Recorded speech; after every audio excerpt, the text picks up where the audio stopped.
Okay, man, let's go work on my Superbad video. Oh, I can't, man. I gotta go and work on my own book or my own Godzilla video. So what, I gotta sit here alone and edit and write my own stuff like I'm Neal? Yeah, I mean, what do you want me to do? I don't know. No, then. It's fine. Relax, man. I'll see you later. It's fine. I'll be fine. Superbad. Now, this came out in 2007. Now, that's pre-iPhone, pre-Twitter, pre-Netflix. YouTube was 2 years old, pre-everything, really. Watching it now feels like digging up a time capsule, and inside you find a bunch of, penises drawn on notebook paper, a bunch of gay jokes, and a single word. McLovin?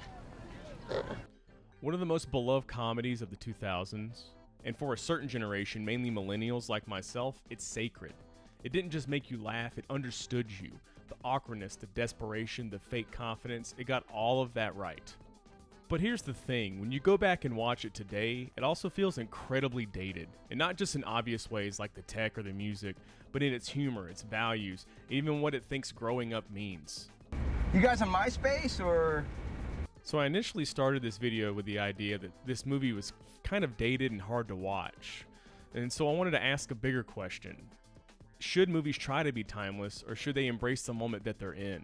Is specificity a strength, or is it a trap? Let's talk about what Superbad actually is. Not just a teen comedy, but a hyper-specific, weirdly personal document of 2007. A film so rooted in its moment that it almost feels like it shouldn't work anymore, and yet it still kind of does. This movie is drenched in 2000s detail. The cell phones are flip phones, people are using CD players, Evan's playing a PlayStation 2, there's graphic tees and bootcut jeans. And then there's the vibe, the emotional specificity. These are boys on the edge of graduation who don't know how to process emotion unless it's buried under a mountain of dick jokes. The entire movie is about a fear of separation and how to say goodbye to your best friend without sounding gay. That was a real thing in 2007, and it's making a comeback now. The culture hadn't quite evolved, and Superbad captures that tension in a way that's honest. Even if it's kind of uncomfortable now, but like I said, it's making a comeback for the big boys, big dogs. What's up? Shout out Elon Musk. It's not just what happens in Superbad, it's how it happens. The humor, the insecurities, the slang, the soundtrack, it's all calibrated to a very particular moment in time. This isn't a teen movie in the abstract, it's a teen movie for the class of 2007.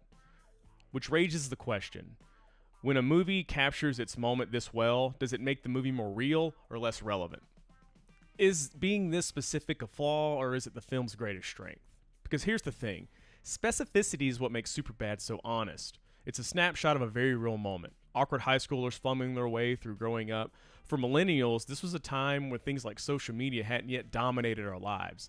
The internet was a place for AIM chats and message boards. The places where kids could discuss serious topics like what's the best song to play at a party to make everyone like you, instead of the TikTok-driven, hyper-curated world that we live in today. That's what gives Superbad its authenticity. These boys are desperate for validation, desperate for the acceptance that comes with being cool, and they have no clue how to do it. They're not trying to break social norms, they're trying to fit into the only version of the norms that they know how. And in 2007, that felt real. The film's specificity gives it emotion. These are personal moments, not universal ones, because the truth is, everyone experiences high school differently. And for those of us who lived in 2007, Superbad speaks to a time of the culture that we remember. And it gets the feeling of feeling young in that moment, of awkwardness, of hope, and the fear of disappointing your friends. And Superbad's specificity doesn't just apply to the tech and culture. It's in its humor. It's a movie about boys who are figuring out sex, their own masculinity, and friendship all at once. And it gets weird, uncomfortable, but ultimately real. The jokes are crass, but the emotional stakes underneath them are legitimate. Seth and Emma's friendship doesn't feel like a gimmick. It feels like something that anyone can relate to, whether it's a house party in 2007 or like a high school graduation today. And what's more real and authentic than going to a party with a bunch of mid-20s, 30-year-olds in your teenage years and them getting trapped in a room with them and them forcing you to sing the 1968 Guess Who's Canadian hit, These Eyes? These eyes cry every night for you. These arms they long to hold you. Hey, is that Ringo Starr's son? So the question is, does this specificity lock the film to one generation, or does it make the movie feel more personal, more authentic, and therefore more powerful? Oh, hey, look, it's Danny McBride. Now let's switch gears a little bit. There's a reason some films seem to defy time. Movies that feel just as fresh and relevant today as they did when they were first released. And while Superbad might be the product of its moment can also be its downfall. Take Stand By Me, for example. It's set in the 1950s, released in the 80s, but still resonates today. It's about 4 boys who go on a journey to find a dead body. But what it's really about is friendship, loss, and the moment when childhood starts to fade. There's nothing trendy or time-specific about it. The clothes, the slang, the music, their period details, but the emotions underneath are universal. You don't need to grow up in that era to understand what it feels like to lose innocence, or to know that the friends you had at 12 might have been the most important ones that you'll ever have. Now, Lady Bird was recommended to me, and I'm not a teenage girl, so it didn't resonate with me as well, but it's full of specificity. You can feel the small town California setting, the 2000s emo music. She calls herself Lady Bird to kind of separate herself from the town she feels trapped in. And the movie would resonate with everyone because it taps into the universal experience of trying to figure out who you are while you're growing up. Sure, it's about a specific time and place, but the feelings are timeless. I could see how the film would, relate to a young girl with this teenage angst. She hates this town. It's so washed up, and all my friends don't give a fuck. Claire? A film I feel is really timeless is The Breakfast Club. Set in 1985, the movie is almost in one entire location, a high school library on a Saturday. Kind of like Superbad was all set in one day in 2007, 5 students from very different social circles. Claire, Andrew, Bender, Brian, and Allison, all forced to spend attention together. Initially, they clash and cling to their stereotypes, but over the course of the day, through conversation, arguments, and shared vulnerabilities, they begin to open up. They discover that beneath the labels, they're more similar than they thought. By the end of the film, they formed a temporary but meaningful connection that challenges how they see themselves and each other. What makes The Breakfast Club so powerful and so enduring is that it doesn't rely on cultural references, trends, or comedy to connect. It's a character-driven film about identity, self-worth, and the pressures of growing up. Every viewer, regardless of the generation, can recognize a part of themselves in at least one of these characters. It speaks directly to the emotional isolation and longing for connection that defines adolescence. There are no phones, no parties, no crazy subplots. The film is driven entirely by dialogue and vulnerability. What if I came up to you? Same exact thing. You are a bitch!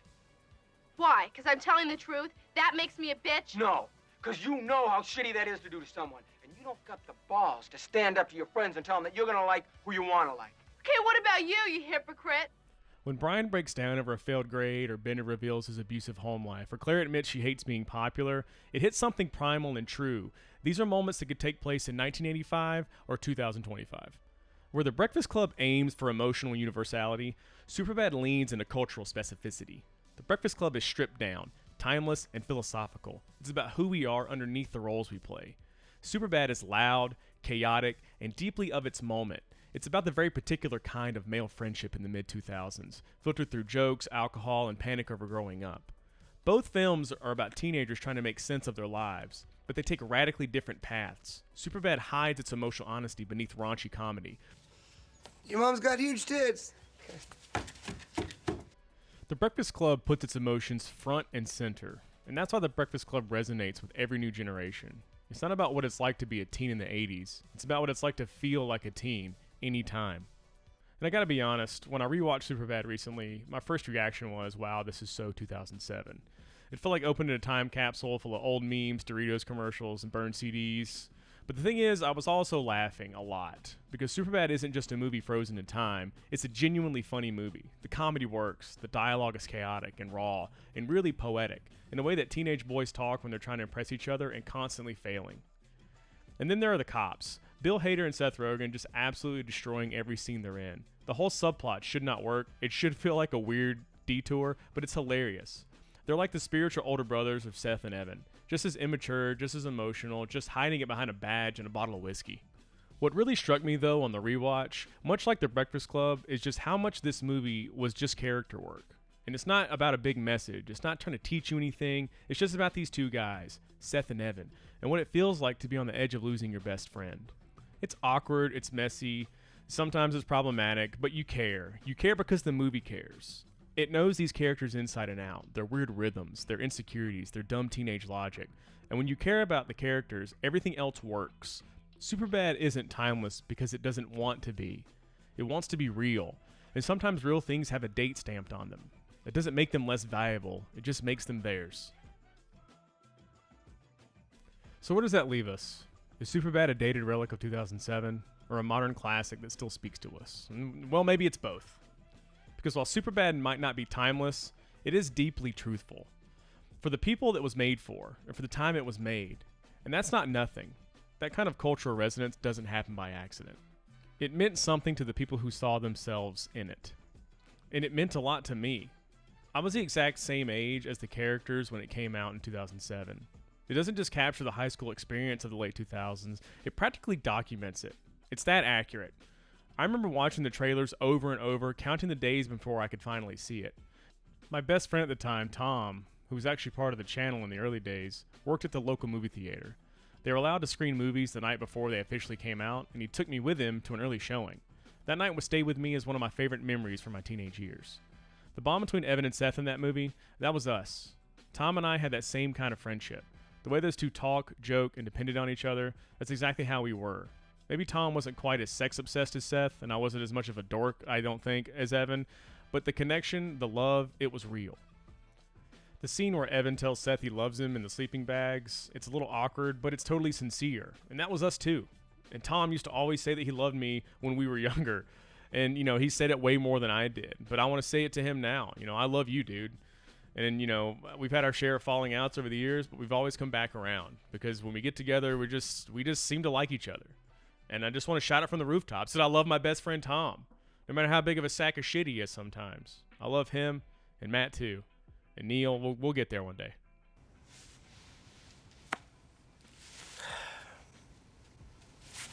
I love you. I love you. Are you crying? No, I just have something in both my eyes. And that kind of specificity can hit harder than any universal message. Because when a movie gets you right, it sticks with you forever. But if you want your movie to live beyond its moment, if you want it to hit every generation the way it hit yours, then you have to dig deeper. You have to tap into something bigger than the slang and pop culture of your time. You have to tell a story about people, not just a story about a time. So maybe it's not about choosing one or the other. Maybe the best movies, whether it's Superbad or Lady Bird or The Breakfast Club, Stand By Me, use the specifics of their world to illuminate something universal. They show us a moment in time, and doing so, show us something true about ourselves. And honestly, that's timeless enough.